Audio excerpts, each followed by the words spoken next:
Hey guys, मैं लाल बहादुर और DLR industries का मैं ओनर हूँ।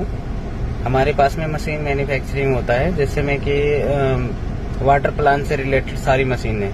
RFC मशीन हो गया, फीलिंग मशीन हो गया, लेबलिंग मशीन हो गया, ब्लोइंग मशीन हो गया और स्टेशन फीलर हो गया, RO हो गया, टोटल स्टिकर लेबलिंग तक भी हो, सारा टोटल माल हमारे पास में होता है। तो हम एक 20 मशीन का ऑर्डर आया, उस मशीन का सीरीज बना रहे हैं हम।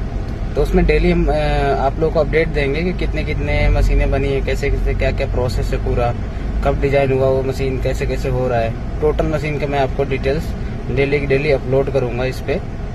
और एक आप लोग मैन्युफैक्चर से जुड़िए डायरेक्ट। जैसे एक होता है ना कि ट्रेडर होता है, ट्रेडर से आप लोग खरीद रहे हो तो जरूरत नहीं है आपको। ज्यादातर मैं बताऊं, सीधा मैन्युफैक्चर से जुड़िए, जो हमारे पास आई है देखिए और फिर ले जाइए।